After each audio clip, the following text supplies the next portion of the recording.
What's up, guys? Today I want to go over 3 key ways that you can improve the finish of your spray painting that are incredibly cheap. And the first one right here that I have in my hand is called a viscosity cup.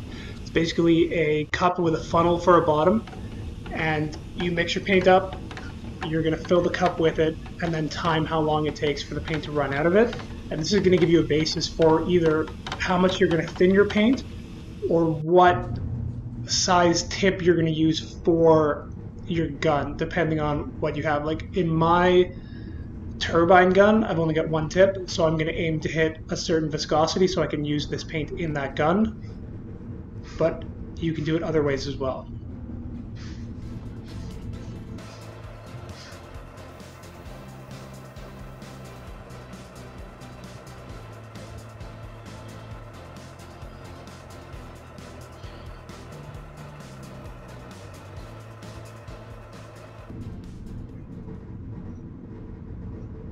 And so I just tested the paint unthinned out of the can, which is funny enough. This paint says that it's sprayable right out of the can.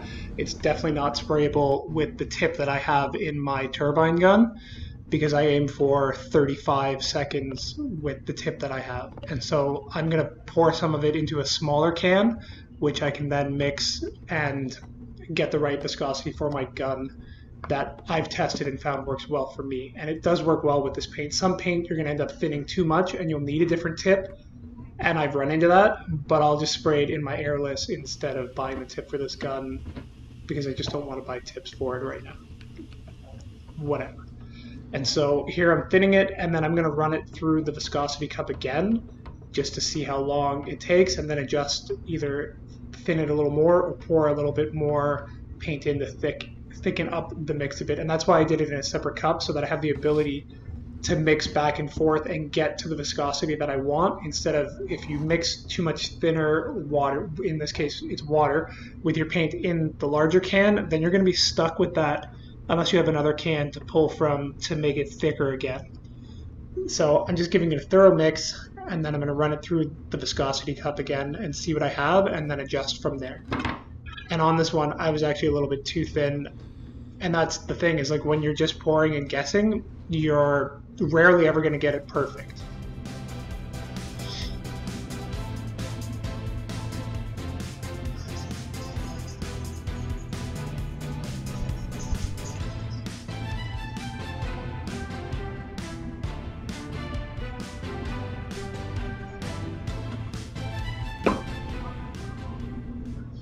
So what you want to aim for is to stop the timer right when the first drip comes out of the cup, like when the stream breaks, and that'll give you the number that you're aiming for. And so with your gun and the tips or needles that you have for your sprayer, you can test this out for yourself and see what works the best, and then see what works the best for the paint you're using as well. And that's the third step touches on that as well, because we're going to talk about how to measure the thickness of the paint that you're spraying down. And so this is the third time I'm testing this, and it does take a little bit of time to get it right. So if you're going to spray an entire can, maybe you want to do this in a larger can and get the whole thing done.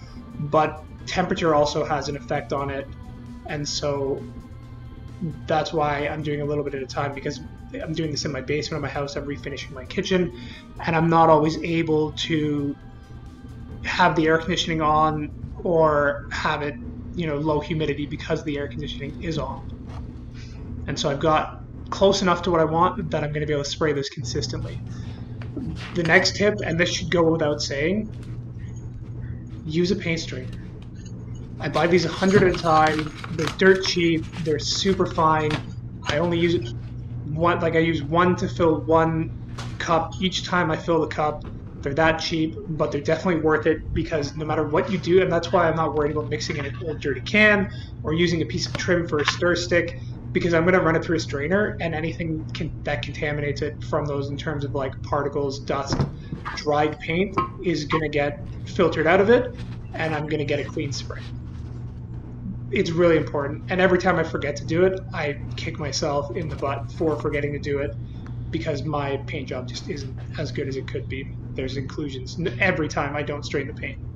So this is the cheapest out of all of them. Just strain your paint. Even if you're rolling it, strain your paint. run every paint that you buy through a paint strainer. You'll have less issues in having your customers and better paint jobs.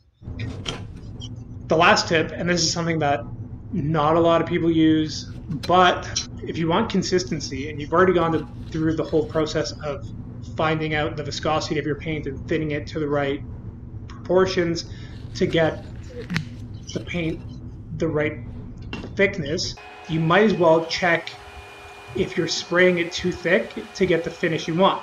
Every paint has a desired film thickness that the manufacturer has set out that will give you the best finish in terms of the paint leveling, the paint drying hard enough, not cracking, being able to dry through the whole thing in the right amount of time before the next coat. And so I'm just spraying on the wall and then slowly adjusting down the material that's delivered through the needle.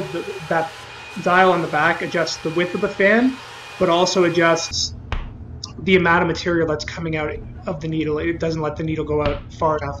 And I'm just going to slowly dial that down until I get to the point where on the on the fluid film thickness gauge, I get to the number that I want, and it's around 5. And so it takes a couple tries. I'm just doing this on the wall in my basement. And as long as you're close, then your gun's going to be set up where you know that at your comfortable pace spraying and the fan width that you want for the job and the overlap that you're used to doing, you're going to get a good film thickness. And I think this is the one where I got it, and you can see there the teeth on it will show you how thick the paint is that you're dipping it into. So you dip it in the paint and then touch it to the wall or a piece of paper, and it'll show you how thick your paint was. So now you're ready to spray, and here I am just quickly spraying off the last bunch of doors.